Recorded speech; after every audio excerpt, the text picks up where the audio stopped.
2018 ட்ரஸ்டோடைய கணித அப்படிங்கிற அந்த போர்ஷன்ல இருக்கக்கூடிய 1ல இருந்து 25 வரைக்கும் இருக்கக்கூடிய கொஷின்ஸோட ஆன்சருக்கான எக்ஸ்பிளனேஷன் தான் பார்க்க போறோம். கேள்வி எண் 1 பாருங்க. 2/7 பெருக்கல் 9/10 பிளஸ் 2/5 சமம் 2/7 பெருக்கல் 9/10 பிளஸ் 2/7 பெருக்கல் 2/5 என்ற கூற்றில் பயன்படுத்தப்பட்டுள்ள பெருக்கல் பண்பு. பாருங்க, நான் படிக்கும் போதே உங்களுக்கு தெரிஞ்சிருக்கும். தட் இஸ் 2/7 வந்து இங்க பொதுவா இந்த 2 நம்பரும் கூட்டின பின்னாடி போயிட்டு நம்ம இங்க பெருக்கணும். அதுவே இப்ப இந்த பக்கம் சமத்துக்கு இந்த பக்கம் என்ன ஆகுது அப்படின்னு பாத்தீங்கன்னா, ஃபர்ஸ்ட் 2/7ஆல 9/10 பெருக்கிக்கணும் இங்க. அதன் பின்னாடி 2/7ஆல இந்த 2/5 பெருக்கிக்கணும். பெருக்கினதுக்கு அப்புறம் போயிட்டு நம்ம கூட்டணும். சரி, அப்ப இது என்ன பண்பு பாருங்க. ஃபர்ஸ்ட் இங்க 2யும் கூட்டிட்டு அப்புறம் போய் பெருக்கணும். ஓகே, இங்க வந்து பெருக்கலை பண்ணிட்டு அப்புறம் போய் கூட்டணும். ஸோ அதான் வித்தியாசம். அப்ப இது பாருங்களேன், இந்த 2/7 ஆனது என்ன ஆகுது? ஸோ இங்க இந்த பிராக்கெட்டுக்குள்ள ஒட்டுக்கா செய்த அந்த செயல்முறை, அதாவது என்னது பிளஸ்ங்கிற செயல்முறை மேல ஸோ பங்கிடுது. தட் மீன்ஸ் இந்த பிளஸ் அப்படிங்கிற செயல்பாட்டை என்ன பண்ணுது? தனித்தனியா பெருக்கன பின்பு, ஏன்னா ஃபர்ஸ்ட் நம்ம கூட்டணும், கூட்டினதுக்கு அப்புறம் தான் பெருக்கணும்னு சொன்னேன். பட் இங்க பாத்தீங்கன்னா பெருக்கிட்டு அப்புறம் போய் கூட்டணும்னு சொன்னதுனால ஸோ இது என்னது? தட் இஸ் கூட்டலின் மீது பெருக்கலின் பங்கீட்டு பண்பு அப்படிங்கிற பண்பை தான் இது வந்து சொல்லுது. அதாவது இது ஜென்ரலா என்னன்னு சொல்லுவாங்க. தட் இஸ் இப்போ நம்ம ஏ அப்படிங்கிற ஒரு நம்பர் வந்து பி பிளஸ் சி அப்படிங்கிற நம்பரை கூட்டின பின்னாடி பெருக்கிறது அப்படிங்கிறது எதுக்கு சமமாகும்னா, ஏவை பி கூட பெருக்கிக்கணும், அடுத்தது ஏவை சி கூட பெருக்கிட்டு அதன் பின்னாடி வந்து கூட்டிக்கணும் அப்படிங்கிற செயல்முறைக்கு ஈக்குவல் ஆகுது. அதனால இது என்னது? நம்மளுக்கு ஆன்சர் பார்த்தீங்கன்னா ஆப்ஷன் 4ல் இருக்கக்கூடிய இந்த பங்கீட்டு பண்பு தான் நம்மளுடைய ஆன்சர். கேள்வி எண் 2 பாருங்க. 3 x சமம் 81 எனில் எக்ஸின் மதிப்பு அப்படின்னு சொல்லி கேட்டுட்டு 4 ஆப்ஷன்ஸ் கொடுத்துருக்காங்க. ரைட், இப்போ பாருங்களேன். தட் இஸ் 3 x, அதாவது 3 அடுக்கு அப்படின்னாலே என்ன அர்த்தம்? ஸோ 3 4ன்னு வச்சுக்கோங்க. இப்போ என்னன்னு சொல்லுவோம்? 3 பெருக்கல் 3 பெருக்கல் 3 பெருக்கல் 3 அப்படின்னு சொல்லுவோம். அப்படித்தானே? இதே 3 அப்படின்னா என்ன சொல்லுவோம்? 3 பெருக்கல் 3ன்னு சொல்லுவோம். சரிதானே? மொத்தத்தில் என்னது? ஸோ 3 போல் 2 டைம் போடுங்க, அதை வந்து பெருக்கணும் அப்படிங்கிறது தானே அதனுடைய அர்த்தம். ரைட்டு. அப்படி ஸோ இந்த 3 அடுக்கில் எக்ஸ் எத்தனை டைம் 3 போட்டு பெருக்குனா 81 கிடைக்கும் அப்படிங்கிறத நம்மளுடைய கேள்வி. ரைட்டு. ஸோ நம்ம என்ன பண்ணலாம்? ஸோ 81 எடுத்துட்டு ஸோ 3ஆல் நம்ம வந்து வகுத்து பார்த்துடலாம். சரி, அப்போ 3 2 6, ஸோ மிச்சம் 21, 7 2 21. ரைட்டு. அப்புறம் மறுபடியும் 3ஆல் வகுத்து பாருங்க. 3 9 27, மறுபடியும் 3ஆல் 3 3 9. ஓகே, ஸோ அப் டு 1 வர்ற வரைக்கும் போட்டிங்கன்னா ஸோ மொத்தம் எத்தனை 3ஆல் பெருக்கணும்? ஸோ 1 2 3 4 3. ஸோ இங்கே உங்களுக்கு தெரியும். தட் இஸ் 1 2 3 4 3 பெருக்குன்னா நமக்கு 81 கிடைக்குது அப்படிங்கிறது நமக்கு தெரியுது இல்லையா? அப்போ நம்ம என்ன எழுதலாம்? தட் இஸ் இங்கே 3 x அப்படியே போட்டுக்கோங்க. தட் இஸ் இந்த 81க்கு பதிலாக 3 பெருக்கல் 3 பெருக்கல் 3 பெருக்கல் 3. ரைட். சரி, எத்தனை 3 பெருக்குனா வருது? ஸோ 3 அடுக்கில் 4. இது வந்து 3 அடுக்கு எக்ஸுக்கு சமம்.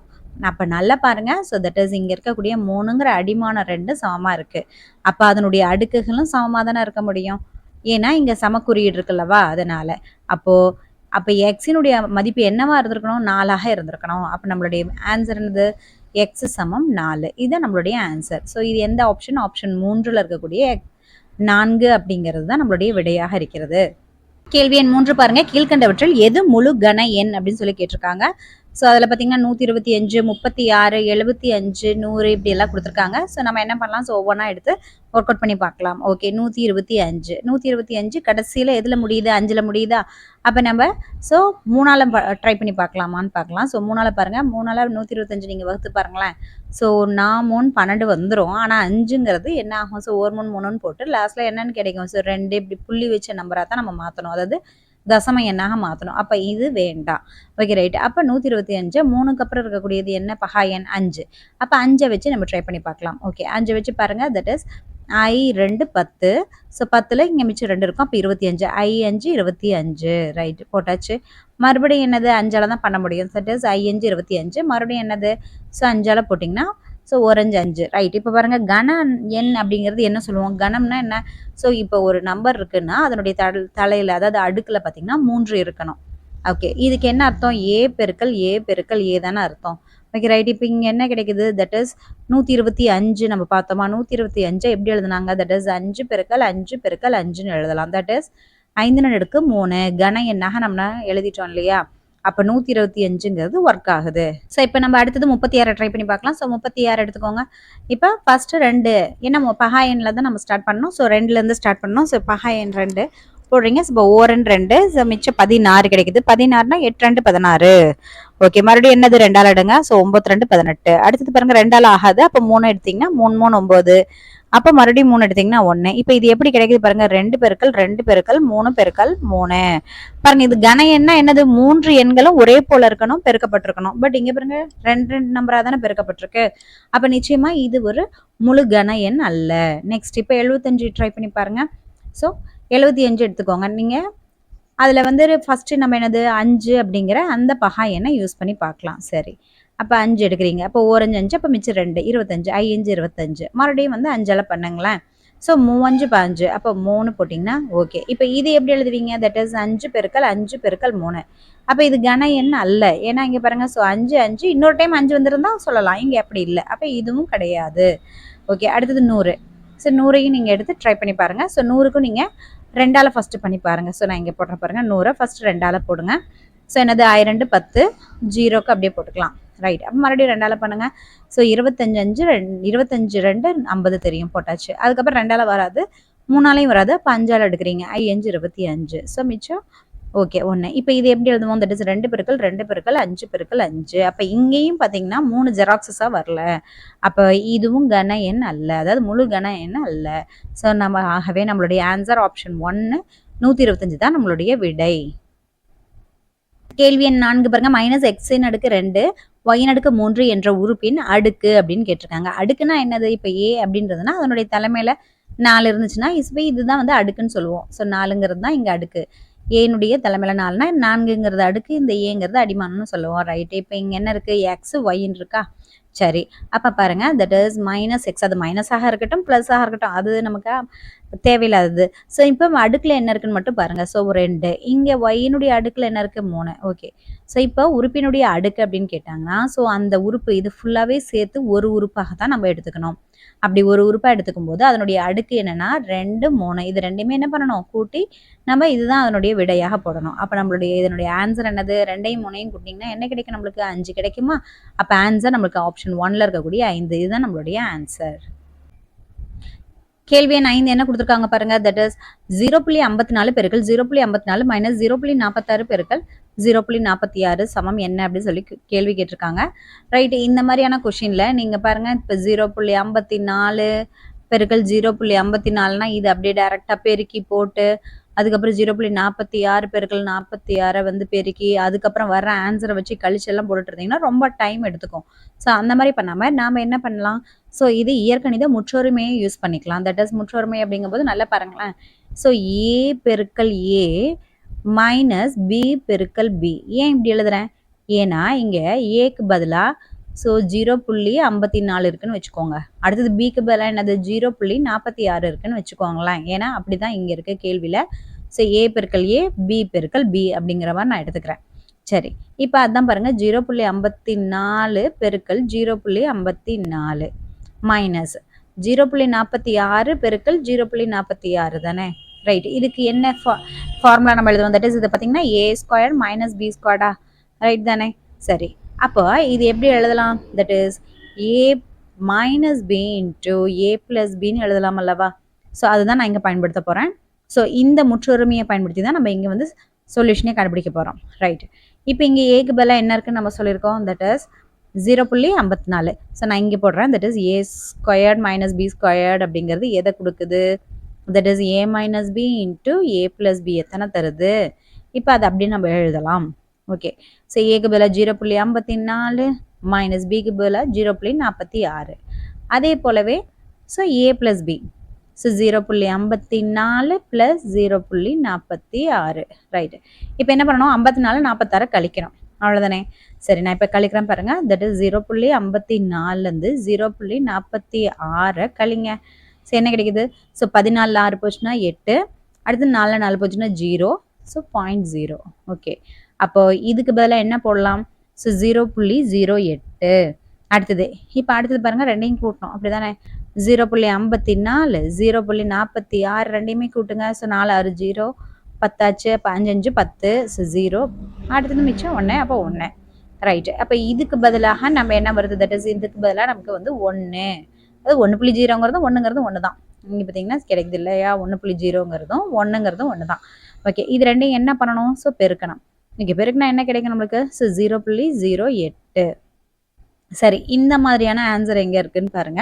ஸோ இங்கே பார்த்தீங்கன்னா ஆப்ஷன் 3 இருக்குது பார்த்தீங்களா அதுதான். ஸோ 0.08 அப்படிங்கிறது இதனுடைய விடையாக இருக்கிறது. ஸோ இந்த ஆன்சர்லாம் எடுத்துடாதீங்க. ஆக்சுவலாக இது பார்த்தீங்கன்னா ஸோ a² - b² மாதிரி இல்லை a - b the whole squared இருக்குது. அதனால இதை போட்டுறாதீங்க, இது கிடையாது. ஸோ இது வந்து ஹோல் ஸ்கொயர்டும் வராது, ஸோ இதுவும் வராது. அப்போ 8ம் கிடைக்கல. அப்போ நம்மளுடைய ஆன்சர் ஆப்ஷன் 3ல இருக்கக்கூடிய 0.08 இதுதான் நம்மளுடைய ஆன்சர். கொஸ்டின் நம்பர் 6 பாருங்க. ஒரு எண்ணின் 3ல் ஒரு பங்கின் 2ல் ஒரு பங்கின் 5ன் ஒரு பங்கு 15 எனில் அவ்வெண் என்ன அப்படின்னு சொல்லிட்டு ஒரு 4 ஆப்ஷன்ஸ் கொடுத்துருக்காங்க.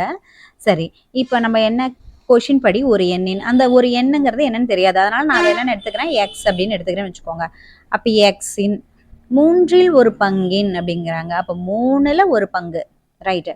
அடுத்தது அப்போ எக்ஸில் தானே எக்ஸின் அதாவது இந்த எண்ணின் அப்படிங்கும்போது எக்ஸின் அப்படிங்கும்போது நம்ம பெருக்கிக்குவோம். அப்போ எக்ஸில் 3ல் ஒரு பங்கு. அதுக்கப்புறம் என்ன சொல்றாங்க 2ல் ஒரு பங்கின் அப்படிங்கிறாங்க. மறுபடியும் என்ன பண்றாங்க 2ல் ஒரு பங்கா. அப்போ அதையும் பெருக்கிக்கணும். அடுத்தது என்னது 5ன் ஒரு பங்கு அப்படிங்கிறாங்க. அப்போ 5ல் ஒரு பங்கு.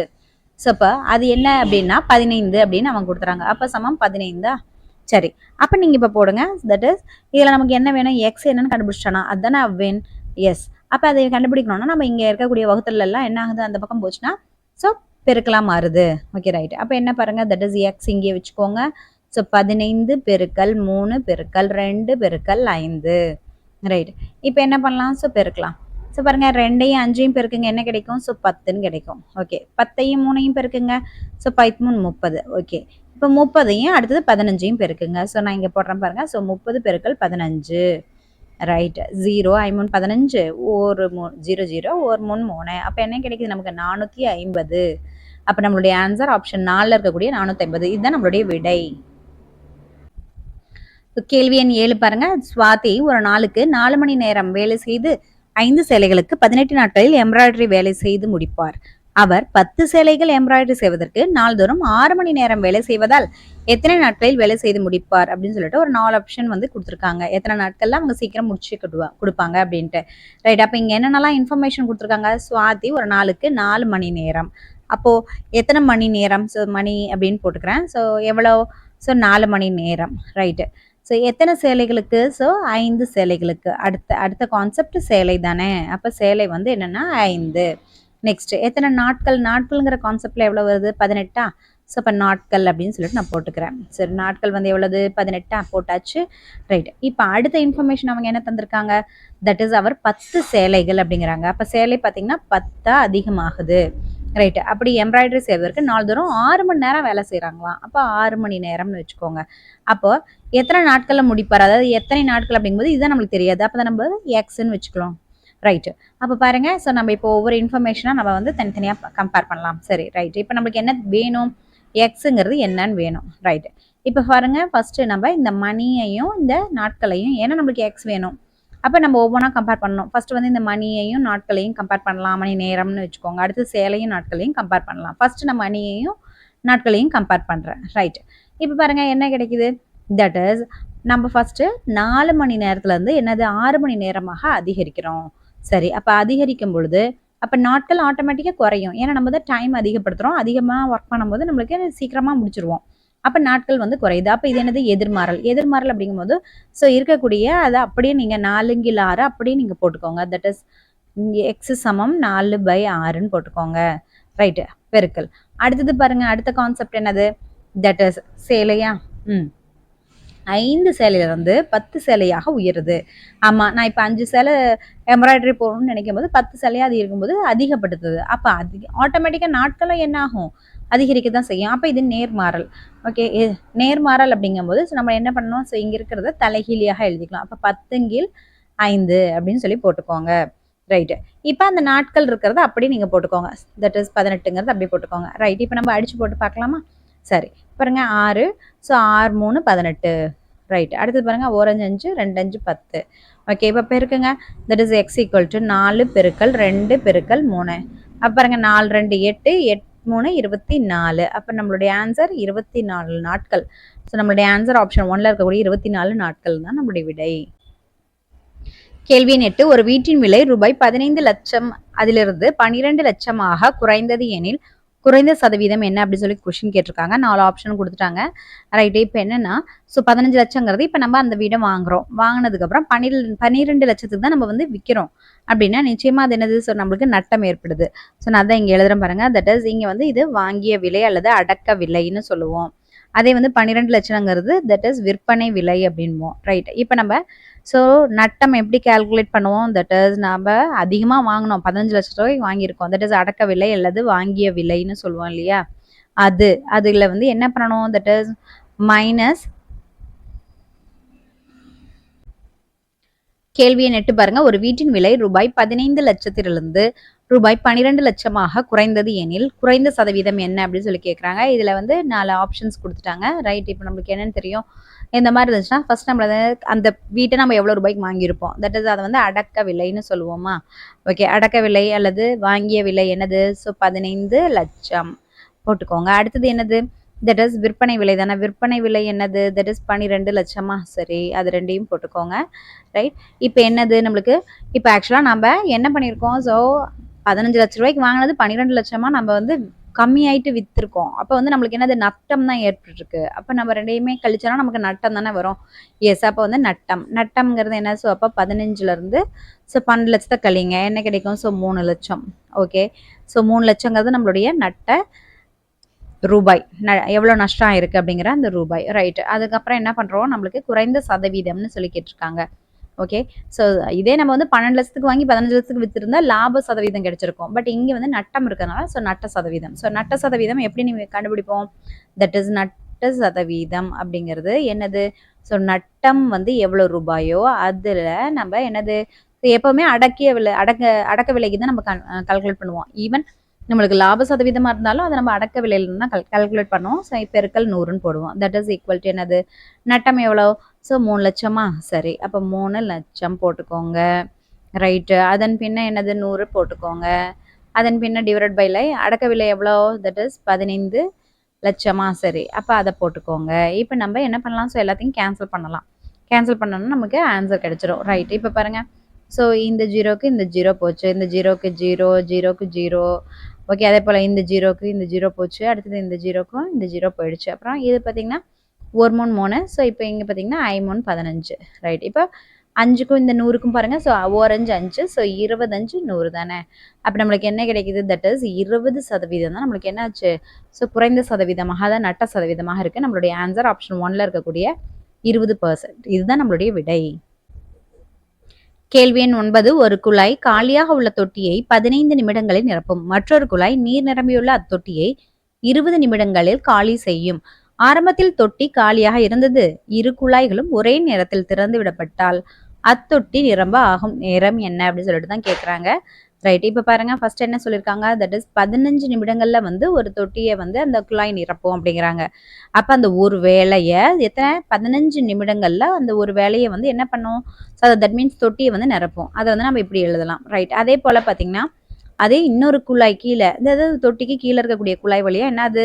அந்த தண்ணியானது லீக் போயிட்டே இருக்குது, வெளியில் போயிட்டே இருக்கு. அப்போ என்னது? 20 நிமிடங்கள்ல வந்து காலி செய்யும் அப்படிங்கிறாங்க. அப்போ 20 நிமிடங்கள்ல அந்த வேலை நடக்குது. அப்போ அந்த ஒரு வேலை நடக்குதுன்னா 1ன்னு போட்டுறீங்க. ரைட். இப்போ இது என்ன பண்ணுறாங்க? ஸோ ஆரம்பத்தில் தொட்டி காலியாக இருந்தது. இரு குழாய்களும் ஒரே நேரத்தில் திறந்து விடப்படுகிறது. அப்போ திறந்து விடப்படுகிறதுனா இது +1/15 ஆகும். இது வந்து என்னது? மைனஸ். ஏன்னா வந்து காலியாயிட்டு இருக்கு இல்லையா? அப்போ மைனஸ்ங்கிற அந்த குறியீடு நம்ம போடணும். ஏன்னா ரெண்டுமே ஒரே டைம்ல நிரப்புச்சுன்னா தட் இஸ் இது வந்து அந்த குழாய் வந்து என்ன பண்ணுதுன்னு ஸோ தொட்டியை நப்புது. அதே இது பார்த்தீங்கன்னா அந்த குழாயை வந்து என்ன பண்ணுது? அந்த ட்ரைன் பண்ணுது. தட் இஸ் அதை லீக் பண்ணுது. அப்போ இது மைனஸ் அப்படிங்கிற சிம்பிளை தான் நம்ம வந்து போடணும். ஓகேவா? ஸோ இதுக்கு என்ன வேல்யூன்னு கண்டுபிடிச்சாலே நம்மளுக்கு ஆன்சர் கிடைச்சிரும். ரைட்டு. அப்போ நம்மளுக்கு ஸோ நம்ம இப்போ பாருங்க 15 20 இருக்கா? ஸோ அப்போ அதுக்கு நம்ம எல்சிஎம் எடுக்கணும். ஸோ இப்போ 15 20 இதுக்கு வந்து எல்சிஎம் எடுங்க. தட் இஸ் 5 எடுங்க. ஸோ 3 5 4 5 20. அடுத்தது 3 எடுத்திங்கன்னா ஸோ 1 3 3 ஸோ 4 அப்படியே வரும். அப்போ 4 எடுத்திங்கன்னா ஸோ 1 1 ரைட். அப்போ நம்மளுக்கு இதுக்கான எல்சிஎம் என்னது? ஸோ அப்போ இந்த 15க்கு 20க்கு நம்ம எல்சிஎம் எடுக்கலாம். தட் இஸ் 15 போட்டுக்கோங்க. அடுத்தது 20. இதுக்கு வந்து எல்சிஎம் எடுக்கலாம்.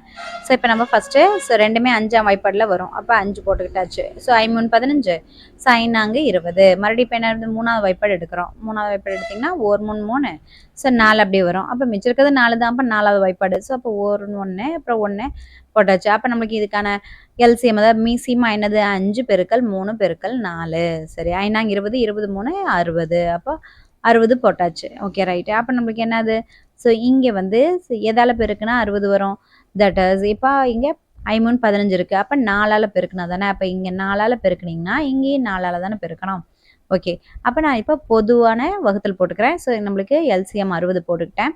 ஸோ அப்போ இங்கே 60ன்னு வந்துடும். 15 நாள் 60 வந்துடும். அப்போ இங்கே ஒரு நாள் 4 மைனஸ் இப்போ 20. இப்போ பாருங்கள் 5 நாள் 20னா மிச்சம் எவ்வளோ? 3ஆல் பெருக்கணும் தானே. அப்போ 3ஆல் பெருக்குங்க. அப்போ 20 3 60. அப்போ மேலேயும் 3ஆல் பெருக்கணும் தானே. அப்போ -3. அப்போ 4 -3 60. அப்போ 1 60. தட் இஸ் அப்போ 60 நிமிடங்களில் நம்மளுக்கு என்னது? ஒரு தொட்டியை வந்து என்ன பண்ணுது? நிரம்புது அப்படின்னு சொல்லிட்டு அர்த்தம். அப்போ நம்மளுடைய ஆன்சர் என்ன? 60 நிமிடங்கள்னா என்னது நமக்கு தெரியும்? தட் இஸ் 60 நிமிடங்களில் ஒரு தொட்டி வந்து நிரம்புதுங்கிறது தானே இந்த இடம் சொல்லுது. அப்போ 60 நிமிடங்கள்னா நம்மளுக்கு என்ன தெரியும்? தட் இஸ் 1 மணி நேரம் தானே. அப்போ நம்மளுடைய ஆன்சர் என்னது? தட் இஸ் ஃபர்ஸ்ட் ஆப்ஷனில் இருக்கக்கூடிய 1 மணி அப்படிங்கிற அந்த ஆன்சர் தான் நம்மளுடைய விடை. கேள்வி எண் 10 அரை வட்டத்தின் மைய கோணம் அப்படின்னு சொல்லி கேட்டாங்க. அது இங்கே போட்டிருக்கேன் இல்லையா? இதுதான் அரை வட்டம் தெரியும் உங்களுக்கு. இந்த இடம் என்னது? மையம். சரி அப்போ மையத்தில் ஏற்படக்கூடிய கோணத்தை தான் அவங்க வந்து கேட்குறாங்க. ஸோ இங்கேருந்து பார்த்தீங்கன்னா ஸோ இந்த அளவு என்ன அப்படின்ட்டு நம்மளுக்கு தெரியும். இது நேர்கோடு தானே. நேர்கோடு அப்படின்னா அதுக்கு எவ்வளோ டிகிரி இருக்கும்? தட் இஸ் 180 டிகிரி தானே இருக்கும். அப்போ நம்மளுடைய ஆன்சர் ஆப்ஷன் 3ல் இருக்கக்கூடிய 180 டிகிரி. இதுதான் நம்மளுடைய விடை. கேள்வி எண் 11 பல கோணத்தின் பக்கங்களும் கோணங்களும் சமமாக இருப்பின் அது ஒரு அப்படின்ட்டு ஒரு 4 ஆப்ஷன் கொடுத்துருக்காங்க. தட் இஸ் குவிந்த பலகோணமா, குழிவு பலகோணமா, ஒழுங்கற்ற பலகோணமா அல்லது ஒழுங்கு பலகோணமான்னு சொல்லி அவங்க கொஸ்டின்ஸ் கேட்டிருக்காங்க. இப்போ நம்ம சதுரம் எடுத்துட்டோம்னா இது ஒரு பலகோணம் தான். அதுவும் ஒழுங்கு பலகோணம். ஏன்னா இங்கே பாருங்க இந்த பக்கமும் இந்த பக்கமும் இந்த பக்கம் இந்த 4 பக்கமும் பார்த்தீங்கன்னா எப்படி இருக்கும்? ஸோ சமமாக இருக்கும். அது மட்டும் இல்லாமல் இதில் 4உடைய ஆங்கிள்ஸ் 90 டிகிரி 90 டிகிரின்னு இருக்கு இல்லையா? ஸோ அந்த மாதிரி இருந்துச்சுன்னா அதை நம்ம என்ன சொல்கிறோம்? ஸோ ஈக்குவலாக இருந்ததுன்னா அதை நம்ம ஒழுங்கு பலகோணம் அப்படின்னு சொல்லி சொல்லுவோம். ரைட். ஸோ அப்போ நம்மளுடைய ஆன்சர் ஆப்ஷன் 4 இருக்கக்கூடிய ஒழுங்கு பலகோணம். இதுதான் நம்மளுடைய விடை. கேள்வி எண் 12 கொடுக்கப்பட்டுள்ள படத்தின் சுற்றளவு அப்படின்னு சொல்லி கொடுத்துட்டு ஒரு படத்தை கொடுத்துருக்காங்க. ஸோ படத்தை கொடுத்துட்டு அவங்க என்ன கேட்குறாங்க? சுற்றளவு. அப்போ நான் ஃபஸ்ட்டு இங்கே ஸ்டார்ட் பண்ணுறேன்னு வச்சுக்கோங்களேன். இங்கேருந்து இங்கே போயிட்டு மறுபடியும் இங்கேருந்து இப்படி வந்துட்டு மறுபடியும் இங்கே வந்து நின்றுனா சந்தன சுற்றி வர அளவு சுற்றளவுன்னு சொல்லுவோம். சரி அது எவ்வளோ இருக்கும் அப்படின்னு தான் கேட்குறாங்க. பாருங்கள் இங்கே 4 4 + 4 8 ஆச்சா? ஓகே. இல்லைனா நீங்கள் இப்படி எடுத்துக்கோங்க. 1 2 3 4 5 6 7 8. அப்போ 8 டைம் 4 அப்படின்னு அர்த்தம். அப்போ 8னா இங்கே எவ்வளோ? 32. ஸோ இதெல்லாம் பார்த்தோன்னே ஆன்சர் பண்ணிடலாம். ஸோ நம்மளுடைய ஆன்சர் ஆப்ஷன் 1ல் இருக்கக்கூடிய இந்த 32 சென்டிமீட்டர் அப்படிங்கிறத நம்மளுடைய விடையாக இருக்கிறது. கேள்வி எண் 13 22 25 21 22 29 25 34 37 30 22 29 என்ற விவரத்தின் முகடு அப்படின்னு சொல்லி கேட்டிருக்காங்க. சரி அப்போ இந்த முகடுனா என்னன்னா திரும்ப திரும்ப வரக்கூடிய அந்த மதிப்பை தான் நம்ம முகடு அப்படின்போம். சரி அப்படி என்ன திரும்ப திரும்ப வந்திருக்குது நம்ம பார்க்கலாம் இங்க. ஸோ ஃபர்ஸ்ட் என்ன இருக்கு? 22 எத்தனை டைம் வந்திருக்கு பாருங்க. ஸோ ஒரு டைமு 2 டைமு அடுத்தது பார்த்தீங்கன்னா இங்கே 3 டைம். அப்போ மொத்தம் 3 டைம் வந்திருக்கு. சரி எத்தனை தடவை அப்படின்ட்டு so counting number of times அப்படின்னு சொல்லிட்டு போட்டுக்கலாம் இங்கே. ஓகே நெக்ஸ்ட் பாருங்க அடுத்தது 25ங்கிறது எத்தனை டைம் வருதுன்னு பாருங்க. ஸோ 25 போட்டுக்கோங்க. ஸோ ஒரு டைமு அடுத்தது இன்னொரு டைம் இங்கே இருக்குது. சரி 2. அப்போ மொத்தம் 2 டைம் இருக்குது. நெக்ஸ்ட் அப்புறம் 21 பாருங்கள். ஸோ 21 பாருங்கள் எத்தனை டைம் வருது பாருங்கள். ஒரு டைமு அடுத்தது இல்லை. அப்போ ஒரே ஒரு டைம் தான். நெக்ஸ்ட் இப்போ 29 பார்க்கலாமா? 29ங்கிறது எத்தனை டைம் பாருங்கள். தட் இஸ் இங்கே ஒரு டைமு அப்புறம் இங்கே ஒரு டைமு அப்போ 2 டைம் வந்துடுச்சு. அடுத்தது பாருங்கள். ஸோ 34ங்கிற இந்த இதா சரி. அப்போ 34 எத்தனை டைம் வருதுன்னு பாருங்கள். சரி பாருங்கள் ஒரு டைம் தான் வந்திருக்கு. அடுத்தது 37 கூட ஒரு டைம் தான். அடுத்தது 30 கூட ஒரு டைம் தான். ஸோ அப்போ எல்லாமே போட்டாச்சு. ஸோ இதில் அதிகபட்சமாக வந்திருக்கிறது எது? ஸோ இந்த 22 அப்படிங்கிறது தான் 3 டைம் வந்திருக்குது. எனவே நம்மளுடைய ஆன்சர் பார்த்தீங்கன்னா ஆப்ஷன் 3ல் இருக்கக்கூடிய 22 இதுதான் நம்மளுடைய விடையாக இருக்கிறது. கேள்வி எண் 14 70 71 70 68 67 69 70 என்ற விவரத்தின் இடைநிலை அப்படின்னு சொல்லி கேட்டிருக்காங்க. இடைநிலைன்னா என்னது? மீடியன், அதாவது நடுவில் நிற்கிறது யாரு அப்படிங்கிறது தானே கேள்வி. ரைட், இந்த மாதிரிலாம் அதாவது தொகுக்கப்படாத விவரமாக கொடுத்துருந்தாங்கன்னா இந்த மாதிரி கமா கமா போட்டு நிறைய நம்பர்ஸை கொடுத்து அதனுடைய இடைநிலை அப்படின்னு சொல்லி கேட்டிருந்தாங்கன்னா நீங்கள் முதல்ல என்ன பண்ணோம், இப்போ நம்ம வந்து ஒரு ஹைட் வைஸ் நிற்க வைக்கிறோம்னு வச்சுக்கோங்களேன். ஸோ நம்ம ஹைட் வைஸ் அதை ஆர்டர் பண்ணிட்டு அதுக்கப்புறம் அதில் வந்து சென்டரில் யார் இருக்காங்க அப்படின்னு சொல்லி கண்டுபிடிப்போம். அதுதானே இடைநிலை. சரி, அதையும் இங்கே அப்ளை பண்ணலாம். ஸோ என்னென்னலாம் கொடுத்துருக்காங்க பாருங்க. ஸோ தட் இஸ் 70 70 70 3 டைம் கொடுத்துருக்காங்க. அதை அப்படியே வச்சுக்கோங்க. அதுக்கு முன்னாடி நம்பர் பாருங்க.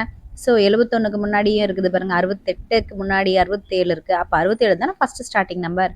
அப்போ 67, அதுக்கப்புறம் 68. சரி, 67 போட்டாச்சு, அடுத்தது 68 போட்டாச்சு, அடுத்தது 69 போட்டுருங்க. 69 போட்டுருங்க. நெக்ஸ்ட் என்னது? 70 70 70. சரி, அப்போ 3 நம்பர் 70 70 70ன்னு 3 நம்பர் போட்டாச்சு. நெக்ஸ்ட் என்னது? 71. ஸோ அப்போ 71 போட்டுக்கோங்க. அப்போ மொத்தம் எல்லா நம்பரும் நம்ம இப்போ என்ட்ரி பண்ணிட்டோம். ரைட், இப்போ நம்ம வந்து நடுவில் நிற்கிறது யார் அப்படிங்கிற பொசிஷன் தானே பார்க்கணும். பாருங்கள். ஸோ இதில் இந்த பக்கம் ஃபர்ஸ்ட்லேருந்து 3 நம்பரை வந்து ஒதுக்கிடுங்க. ஸோ இது தனியாக இப்படி ஒதுக்கிடுங்க. அதே போல் லாஸ்ட் 3 நம்பரும் ஒதுக்குங்க. அப்போ சென்டரில் நிற்கிறது யார்? 70 தானே. அப்போ நம்மளுடைய ஆன்சர் ஆப்ஷன் 2ல் இருக்கக்கூடிய 70 தான் நம்மளுடைய விடையாக இருக்கிறது. கேள்வி எண் 15 1 மைனஸ் 1/2 ப்ளஸ் 3/4 மைனஸ் 1/4 சமம் என்ன அப்படி சொல்லி கேட்டிருக்காங்க. 4 ஆப்ஷன்ஸ் கொடுத்துருக்காங்க. ரைட், இப்போ இங்கே பாருங்க. ஸோ 1லேருந்து அரை கழிக்குது. அப்போ என்ன கிடைக்கும் நம்மளுக்கு? ஸோ 1ல் அரை போச்சுன்னா ஸோ அரை. நெக்ஸ்ட் இப்போ பாருங்க, 3/4லேருந்து 1/4 போகுது. அப்போ 3/4லேருந்து 1/4 போனாலும் என்னது? நம்மளுக்கு அரை. சரி, இது ரெண்டும் என்ன பண்ணணும்? ஸோ கூட்டணும், அவ்வளோதானே. ஸோ ஜஸ்ட் கூட்டுங்க. அப்போ அரையும் கூட்டிங்கன்னா என்னன்னு கிடைக்கும் நமக்கு? ஸோ 1. அப்போ நம்மளுடைய ஆன்சர் ஆப்ஷன் 2ல் இருக்கக்கூடிய 1ன்னு போடலாம். இல்லை நம்ம ஆஸ் யூஷுவல் படி தான் பண்ணணும் அப்படின்னா ஸோ பாருங்கள், தட் இஸ் 1 மைனஸ் 1/2 கூட்டல் அப்போ 3/4 மைனஸ் 1/4. ரைட், இப்போ பாருங்கள் இதில் எல்சிஎம் எடுங்க. சரி, எல்சிஎம் எடுத்திங்கன்னா ஸோ இங்கே பார்த்தீங்கன்னா கீழே 2 அப்படின்னு வரணும். அப்போ நம்ம எதால் பெருக்கணும்? இங்கே ஆல்ரெடி பார்த்தீங்கன்னா 1 இருக்குது. அப்போ 1 2ஆல் பெருக்கணும். அப்போ இங்கேயும் நம்ம என்ன பண்ணணும்? 2ஆல் பெருக்கணும் தானே. அப்போது ஸோ பொதுவாக என்ன பண்ணலாம்? ஸோ 2ன்னு போட்டு இங்கே 2 மைனஸ் 1. ஓகே, அதுக்கப்புறம் என்னது? ப்ளஸ். இப்போ இங்கே பொதுவாக 4 இருக்குது. அதாவது என்னுடைய மீசியமாக 4 எடுத்தாச்சு. இப்போ மேலே 3 மைனஸ் 1. ரெடி. இப்போ இங்கே பாருங்கள், 2ல் 1 போச்சுன்னா எவ்வளோ? 1/2. இங்கே 3ல் 1 போச்சுன்னா ஸோ 2/4. சரி, அப்போ இதை பாருங்கள். ஸோ 2 ஸோ 2 4ன்னு போடலாம் இல்லையா. அப்போ அரையும் கூட்டுங்களாம். என்ன கிடைக்கிது? That is equal to 1. அப்படி தானே. சரி, அப்போ நம்மளுடைய ஆன்சர் ஆப்ஷன் செகண்ட் இருக்கு இல்லையா, அதில் இருக்கக்கூடிய இந்த 1 தான் நம்மளுடைய விடையாக இருக்கிறது. சரி, 16வது கேள்வி பாருங்கள். தட் இஸ் ஏனுடைய அடுக்கு 0 சமம் என்ன அப்படின்னு சொல்லி கேட்டிருக்காங்க. இது எப்பவுமே தெரிஞ்சுக்கோங்க. அதாவது இந்த ஏ அப்படிங்கிறது மாறி. ஆமாம், மாறினுடைய அடுக்கில் எப்போவுமே 0 வந்துருச்சுன்னா நம்மளுக்கு இதுக்கான விடை என்னது? ஆப்ஷன் 3ல் இருக்கக்கூடிய 1 தான். இதுதான் எப்போவுமே. இப்போ சம்டைம்ஸ் இப்படின்னு கேட்பாங்க. ஸோ 2னுடைய அடுக்கு 0 என்னன்னு கேட்டாங்கனாலும் 1 தான். இதே வந்து 1000னுடைய அடுக்கில் 0 அப்படின்னு சொல்லி கேட்டாலும் அது 1 தான். அடுத்தது ஸோ இதே மைனஸ் 1000னுடைய அடுக்கில் 0ன்னு கேட்டாலும் அதுக்கு ஆன்சர் என்ன தான்? நம்மளுக்கு 1 தான். ஸோ அதை நம்ம பார்த்துக்கோங்க. அப்போ நம்மளுடைய ஆன்சர் ஆப்ஷன் 3ல் இருக்கக்கூடிய 1 தான் நம்மளுடைய விடை. கேள்வி எண் 17 பாருங்க. 78ன் வர்க்கத்தின் 1ஆம் இலக்க எண் அப்படின்னு சொல்லிட்டு ஒரு 4 ஆப்ஷன் கொடுத்துருக்காங்க. சரி, இப்போ வர்க்கம்னா என்னன்னு தெரியணும். அப்போ 78ங்கிற நம்பரோட வர்க்கம் அப்படிங்கிறாங்க. சரி, வர்க்கம்னா என்ன? ஸோ ஏதோ ஒரு நம்பரினுடைய அடுக்கில் 2 இருக்கணும். அப்போ இங்கே என்ன இருக்குது? 78. அப்போ இதுக்கு என்ன அர்த்தம்? ஸோ 78யும் 2 டைம் பெருக்கணும். சரி, அப்போ 8யும் பெருக்கினா நமக்கு எப்போவுமே ஃபர்ஸ்ட் நம்பர் என்ன வரும்? 8 8 64ன்னு வரும். அதுக்கப்புறம் நிறைய நம்பர்ஸ் இப்படி நம்ம போடுவோம். போட்டு அப்புறம் கடைசியாக கூட்டுவோம். அதை பற்றி நம்மளுக்கு கவலை இல்லை. அவங்க கேட்டது ஃபர்ஸ்ட் இலக்கம் 1ஆம் இலக்கம் தான் கேட்டிருக்காங்க. அப்போ இதில் ஆன்சரில் இங்கே 4 தானே ஃபர்ஸ்ட் வரும். அப்போ நம்மளுடைய ஆன்சர் ஆப்ஷன் 3ல் இருக்கக்கூடிய 4 தான் நம்மளுடைய விடை. ஸோ கேள்வி எண் 18 பாருங்கள். தட் இஸ் சரியான விடையால் பூர்த்தி செய் அப்படின்னு சொல்லிட்டு 1 3 6 10 டேஷ் டேஷ் டேஷ்னு 3 டேஷ் கொடுத்து ஸோ இங்கே ஆப்ஷன்ஸ் வந்து 3 3ஆக கொடுத்துருக்காங்க. ரைட், இப்போது நம்மளுக்கு என்ன தெரியுது பாருங்கள். தட் இஸ் இங்கே 1லேருந்து 3 வரணும் அப்படின்னா என்ன பண்ணியிருப்பாங்க? தட் இஸ் 2ஆல் கூட்டியிருப்பாங்க. அடுத்தது 3லேருந்து 6னா ஸோ 3 கூட்டியிருப்பாங்க. அடுத்தது 6லேருந்து 10னா ஸோ இப்போ 4ஆல் கூட்டியிருப்பாங்க. அப்போ இதில் ஒரு பேட்டர்ன் தெரியுதா பாருங்கள். தட் இஸ் ஃபஸ்ட்டு 2 அப்புறம் 3 அப்புறம் 4. அப்போ ஆட்டோமேட்டிக்காக இதுக்கு அடுத்த நம்பர் இங்கே என்ன வரணும்? தட் இஸ் 5ஆல் கூட்டணும். சரி, அப்படி தானே. அப்போ நான் இங்கே போடுறேன் பாருங்கள். தட் இஸ் இந்த இடம் என்ன இருக்கணும்? 10 கூட்டல் 5ன்னு இருக்கும். அப்போ 15. அடுத்தது ஸோ இப்போ மறுபடியும் இங்கேருந்து இங்கே வர்றதுக்கு ஆக்சுவலாக இங்கேருந்து நம்ம இங்கே பண்ணுறதுக்கு +5 பண்ணோம். அப்போ இங்கே என்ன கிடைக்கணும்? தட் இஸ் +6 தானே கிடைக்கணும். ஆமாம். அப்போ நம்மளுக்கு 15 கூட 6 கூட்டணும். அப்போ 15 போட்டுக்கோங்க, 6 கூட்டுங்க. ஸோ அப்போ நம்மளுக்கு என்ன 21ன்னு கிடைக்கணும். அப்போ இந்த இடம் 21. இப்போ இங்கேருந்து பார்த்தீங்கன்னா +7 அப்படின்னு தானே வரணும். அப்போ 21 கூட 7 கூட்டுங்க. அப்போ 28. அப்போ நம்மளுடைய ஆன்சர் இங்கே 28ன்னு வரணும். அப்போ நம்மளுக்கு மொத்தமாக பார்த்தீங்கன்னா ஸோ 15, 21, 28 இந்த மாதிரியான ஆன்சர் ஆப்ஷன் 3ல் தான் இருக்குது. ஸோ நம்மளுடைய விடை பார்த்தீங்கன்னா ஆப்ஷன் 3ல் இருக்கக்கூடிய 15, 21, 28 இதுதான் நம்மளுடைய ஆன்சர். கேள்வி எண் 19 x plus y the whole squared plus x minus y the whole squared சமம் என்ன அப்படின்னு சொல்லிட்டு கொஸ்டின் இருக்கு. ஸோ இது டேரெக்டாக ஆன்சரே இருக்குது நம்மளுக்கு. ஸோ முற்றுரிமைகளை கூட்டினா என்ன வரும் அப்படிங்கிறது தான் கேள்வி. சரி, இதுக்கான answer option 3 2x squared plus 2y squared. இல்லை நம்ம போட்டு பார்த்து தான் தெரியணும் அப்படின்னா நமக்கு என்ன தெரியும், that is x plus y the whole squaredக்கு பதிலாக என்னென்னு எழுதலாம், that is x squared plus y squared plus 2 into x into yன்னு எழுதுவோம். அடுத்தது பாருங்க x minus y the whole squared தானே, அதுக்கு பதிலாக போடுங்க x minus y the whole squared சமம் x squared plus y squared minus 2 into x into y. Right, இப்போ இது ரெண்டையும் என்ன பண்ணணும், ஜஸ்ட் கூட்டத்தானே செய்யணும். ஓகே, அப்போ கூட்டுங்க. டேரெக்டாக கூட்டினீங்கன்னா என்ன கிடைக்குது பாருங்கள், தட் இஸ் கீழே போடுறேன். So X square plus X square 2x square plus 2y square ஆகிடுதா இங்கே. ரைட்டு, அடுத்தது இங்கே பாருங்கள். ஸோ இந்த plus 2xy minus 2xy cancel ஆகிட்டு ப்ளஸ் 0 ஆகிடுது. அப்போ நம்மளுக்கு இங்கே பாருங்கள் பார்த்தோன்னே தெரியுது. ஸோ இந்த மாதிரியான ஆன்சர் எங்கே இருக்குது, ஸோ ஆப்ஷன் 3ல் இருக்கக்கூடிய இதுதான். அப்போ ஆன்சர் ஆப்ஷன் 3ல் இருக்கக்கூடிய 2x square plus 2y square இதுதான் நம்மளுடைய விடை. கேள்வி எண் 20 கீழ்காணும் பக்க அளவுகளில் எது முக்கோணத்தை அமைக்கும் அப்படின்னு சொல்லி கொடுத்துட்டு ஒரு 4 ஆப்ஷன்ஸ் கொடுத்துட்டாங்க. 4 ஆப்ஷன்லையும் 3 அளவுகள் கொடுத்துருக்காங்க. ஏன்னா இது முக்கோணம் அல்லவா. ஸோ நான் கீழே பாருங்க முக்கோணம் போட்டிருக்கேன். ஸோ முக்கோணத்தில் 3 பக்கம் இருக்கும் இந்த மாதிரி. ஓகே, இந்த 3 பக்கம் அளவில் என்ன கண்டிஷன் அப்படின்னு பார்த்தீங்கன்னா, ஏதேனும் 2 பக்கத்தை எடுத்து கூட்டினீங்கன்னா அது 3வது பக்கத்தை விட அதிகமான அளவாக இருக்கணும். அப்படி இருந்துச்சுன்னா தான் அது முக்கோணத்தை அமைக்கும். ஓகே, இது நம்ம ஒவ்வொன்றிலையும் செக் பண்ணி பார்த்துடலாம். இப்போ ஃபர்ஸ்ட் ஆப்ஷன் இருக்கு இல்லையா, அதில் அதாவது இது நீங்கள் செக் பண்ணும்போது அதில் இருக்கக்கூடிய பெரிய அளவு எடுத்துக்கோங்க. மீதி 2 அளவுகளை வந்து நீங்கள் கூட்டி பாருங்க. அந்த கூட்டி வந்த விடையானது இந்த பெரிய விடையை விட அதிகமாக, அதாவது பெரிய அளவை விட அதிகமாக இருக்கணும். அப்படின்னா தான் முக்கோணத்தை அமைக்கும். இப்போ ஃபர்ஸ்ட் நம்ம 11 4 6 சரி, இதில் பாருங்க 11 பெருசு. அப்போ அதை நீங்கள் அதை அப்படியே வச்சுக்கோங்க. மிச்சம் இருக்கிறது என்னது, இந்த 2 அளவையும் நீங்கள் கூட்டுங்க. கூட்டினா என்ன கிடைக்குது, 10 கிடைக்குதா. அப்போ 10ங்கிறது 11 விட பெருசா இல்லை. அப்போது ஸோ இது நிச்சயமாக முக்கோணத்தை அமைக்காது. நெக்ஸ்ட் இப்போ 2வது ஆப்ஷன் எடுத்துக்கோங்க. என்னது, 13 14 25 சரி, இப்போ இதில் பெருசு என்னது 25. ரைட், அப்போ இந்த 2யுமே கூட்டி பாருங்கள். தட் இஸ் 13ஐயும் 24ஐயும் கூட்டிங்கன்னா என்ன கிடைக்கும், 27. 27ங்கிறது 25ஐ விட பெருசு. ஆமாம், இப்போ கூட்டி வந்த விடை பெருசாக இருக்கணும். ஓகே, அப்படி பார்க்கும்போது இந்த ஆப்ஷன் வந்து ஒர்க் ஆகுது. அதை அப்படியே வச்சுக்கோங்க. அடுத்தது இப்போ 3வது ஆப்ஷன் எடுங்க. தட் இஸ் என்னெல்லாம் கொடுத்துருக்காங்க, 8 4 3. இதில் பெருசு இது 8. ரைட், அப்போ இந்த 2யும் கூட்டுங்க. ஸோ 4ஐயும் 3ஐயும் கூட்டுங்க. என்ன கிடைக்குது 7. 7ங்கிறது 8ஐ விட ஸோ நிச்சயமாக சின்னது. அப்போ நிச்சயமாக இதுவும் என்ன பண்ணாது, முக்கோணத்தை அமைக்காது. அடுத்தது என்ன இருக்குது, தட் இஸ் 5 16 5. ரைட், இப்போ இதில் பெருசு என்ன இருக்குது, ஸோ தட் இஸ் 5 16 5ல் இப்போ 16ங்கிறது தான் பெருசு. ரைட், இப்போ இந்த 5ஐயும் கூட்டுங்களேன். ரைட், என்ன கிடைக்கும், தட் இஸ் 10ன்னு கிடைக்குமா. 10 16 விட பெருசா கிடையவே கிடையாது. அப்போ நிச்சயமாக இதுவும் அமைக்காது. ஸோ நம்மளுக்கு அமைக்கக்கூடிய ஒரே ஆப்ஷன் என்னன்னா ஆப்ஷன் 2ல் இருக்கக்கூடிய 13 சென்டிமீட்டர் 14 சென்டிமீட்டர் 25 சென்டிமீட்டர் இதுதான் நம்மளுடைய ஆன்சர். இப்போ கேள்வி 21 பாருங்க, முக்கோணத்தின் குத்துக்கோடுகள் சந்திக்கும் புள்ளி அப்படின்னு சொல்லி கொடுத்துட்டாங்க. ஸோ நமக்கு தெரியும் தட் இஸ் முக்கோணம் எப்படி இருக்கும்.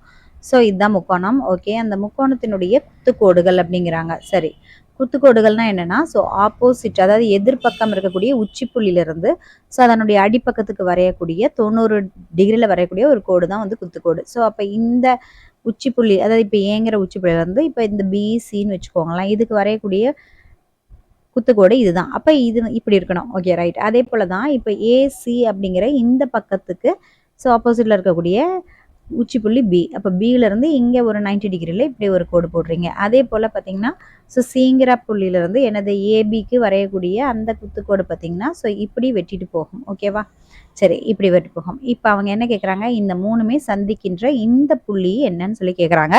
இது பார்த்தீங்கன்னா ஆப்ஷன் 1ல் இருக்கக்கூடிய செங்கோட்டு மையம். ஏன்னா நம்ம செங்கோடு தானே போடுறோம். அப்போ செங்கோடெல்லாம் வெட்டிக்கிச்சுன்னா அது செங்கோட்டு மையமாக தானே இருக்க முடியும். ஏன்னா குத்துக்கோடுங்கிறது என்னது, செங்கோடு தான். அப்போ செங்கோடு அப்படிங்கிறது அந்த 3மே வெட்டிக்கிற மையம் பார்த்தீங்கன்னா செங்கோட்டு மையம். ஸோ இந்த இடம் தான்.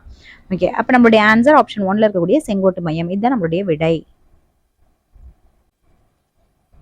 ஸோ கொஸ்டின் நம்பர் 22 பாருங்க, வட்டத்தின் மிகப்பெரிய நான். தட் இஸ் இதில் பார்த்தீங்கன்னா 4 ஆப்ஷன் கொடுத்துருக்காங்க. ஸோ வட்டம் தெரியுது உங்களுக்கு. Okay, right. வட்டத்தில் இந்த சுற்றளவு இருக்கு இல்லையா, இந்த 2 சுற்றளவையும் வந்து வெட்டிக்கிட்டு போற கோடை வந்து வெட்டுக்கோடு அப்படின்போம். அது இல்லாம ஸோ அதனுடைய அந்த சர்க்கம்ஃபரன்ஸ் அப்படிங்கிற அந்த சுற்றி இருக்கக்கூடிய பருதியின் மேலே 2 புள்ளி, அதாவது இங்கே பாருங்க, இந்த இடமும் பார்த்தீங்கன்னா ஜஸ்ட் ஜாயின் பண்ணக்கூடிய ஒரு கோட்டை தான் நம்ம நான் அப்படின்னு சொல்லுவோம். ரைட். அதுவே பார்த்தீங்கன்னா மிகப்பெரிய நான் அப்படின்னா அது எப்பவுமே வட்டத்தினுடைய மைய பகுதியில் வந்து என்ன பண்ணுவோம், அந்த நானானது ஸோ வட்டப்பருதியின் மேலே வந்து 2 புள்ளிகளை ஸோ இணைக்கிற மாதிரி இருக்கும். சரியா? சரி. அதாவது தட் மீன்ஸ் என்ன சொல்ல வரோம்னா, இந்த புள்ளியையும் மையத்தின் வழியாக இணைக்குது இல்லையா, அதை தான் நம்ம என்னன்னு சொல்கிறோம் அப்படின்னா ஸோ மிகப்பெரிய நானா சொல்கிறோம். அந்த மிகப்பெரிய நான்கு என்ன பேர் வைப்போம்னா தட் இஸ் விட்டம் அப்படின்னு சொல்லுவோம். அப்போ நம்மளுடைய ஆன்சர் வட்டத்தின் மிகப்பெரிய நான் ஆன்சர் பார்த்தீங்கன்னா ஆப்ஷன் 3 விட்டம்ங்கிறது தான் நம்மளுடைய ஆன்சர். கேள்வி எண் 23 இணைகரத்தின் பரப்பு. ஸோ இது டைரக்ட் ஆன்சர் தான். தட் இஸ் இது வந்து ஃபார்முலா தான். தட் இஸ் என்னது ஆப்ஷன் 1 BH சதுர அலகுகள் அப்படிங்கிறது தான் இணைகரத்தின் பரப்பாக இருக்குது. கேள்வி எண் 24 6, -9 என்ற புள்ளி எங்கே அமையும் அப்படின்னு சொல்லி கேட்குறாங்க. ரைட். நம்மளுக்கு தெரியும். ஸோ இது கிராஃபில் பார்த்தீங்கன்னா 4 கால் பகுதி இருக்கும். ஸோ 1, 2, 3, 4 கால் பகுதியில் பாருங்கள். இப்போ இந்த இடத்துல ஒரு புள்ளி வருதுன்னா அது எப்படி இருக்கும், தட் இஸ் 1, 1. இப்போ ஃபார் எக்ஸாம்பிள் இந்த புள்ளி அப்படிங்கிறது பார்த்தீங்கன்னா இப்போ 1, 1 அப்படின்னா இப்படி இருக்கும். அதாவது தட் மீன்ஸ் +, இருக்கும். ரைட்டு. அடுத்து அதே இங்கே பார்த்தீங்கன்னா என்ன இருக்கும், ஸோ ஃபஸ்ட்டு -x தானே ஃபஸ்ட்டு போடுவோம். அப்போ -, இருக்கும். இது 2ஆம் கால் பகுதி. 3ஆம் கால் பகுதியில் பாருங்கள் ரெண்டுமே -, இருக்கும். 4ஆம் கால் பகுதியில் பார்த்தீங்கன்னா ஸோ எக்ஸ் வந்து ப்ளஸில் இருக்கும். அப்போ +, இருக்கும். சரி. அப்போது இங்கே என்ன கேட்டிருக்காங்க, ஸோ 6ங்கிறது ப்ளஸ்ஸு, 9ங்கிறது மைனஸில் இருக்குது. அப்போ +, அப்படிங்கிறது எங்கே இருக்கும் பாருங்கள், தட் இஸ் இந்த கால் பகுதி. அப்போ இந்த கால் பகுதினா இது எத்தனாவது கால் பகுதி, தட் இஸ் நம்ம எப்போவுமே இது ஃபஸ்ட்டு, இது செகண்டு, இது தேர்டுன்னு சொல்லுவோம். அடுத்தது அப்போ இது 4th தானே. அப்போ 4ஆம் கால் பகுதி. அப்போ நம்மளுடைய ஆன்சர் ஆப்ஷன் 4ல் இருக்கக்கூடிய 4ஆம் கால் பகுதி தான் நம்மளுடைய விடை. ஸோ என்ன கொடுத்துருக்காங்க, முதல் 10 இரட்டை எண்களின் சராசரி அப்படின்னு சொல்லி கொடுத்துருக்காங்க. ரைட். இப்போ நம்மளுக்கு என்ன தெரியும், ஸோ 10 எண்கள் அப்படின்னா இரட்டை எண்களாக இருக்கணும் அப்படிங்கிறாங்க. ரைட். அது என்னென்ன எண்கள்னு போடலாம். ஸோ இரட்டை எண்கள் ஸ்டார்ட் பண்ணுங்கள். ஸோ 2, 4, 6, 8, 10, 12, 14, 16, 18, அடுத்தது 20, அடுத்தது 22. ரைட். இப்போ நீங்கள் கவுண்ட் பண்ணி பாருங்கள். That is 1, 2, 3, 4, 5, 6, 7, 8, 9, 10. கொஸ்டின் நம்பர் 25 பாருங்க. முதல் 10 இரட்டை எண்களின் சராசரி அப்படின்னு சொல்லி கொடுத்துருக்காங்க. தட் இஸ் இரட்டை எண்கள் அப்படின்னா நமக்கு தெரியும் என்னது, 2, 4, 6, 8, 10, 12, 14, 16, 18, 20. இது மொத்தமாக பார்த்தீங்கன்னா 10 எண்கள் இருக்கு. அப்போ இதனுடைய சராசரி கேட்குறாங்க. ஸோ சராசரின்னு என்ன தெரியும் நமக்கு, ஸோ நம்மக்கிட்ட இப்போ வந்து 1, 2, 3 ஒரு 3 நம்பர் இருந்தால் அதனுடைய சராசரி வேணும்னா என்ன பண்ணுவோம், தட் இஸ் 1 + 2 + 3 எல்லாத்தையும் கூட்டி 3ஆல் வகுத்துருவோம். அப்படி தானே. So 3 + 3 6/3 that is equal to 2ன்னு போடுவோம். இதுதான் வந்து பார்த்தீங்கன்னா இந்த 3 எண்களுடைய சராசரின்னு சொல்லுவோம். ரைட். அந்த மாதிரி இப்போ இது எல்லாத்தையுமே கூட்டணும். சரி. இப்போ கூட்டுங்க.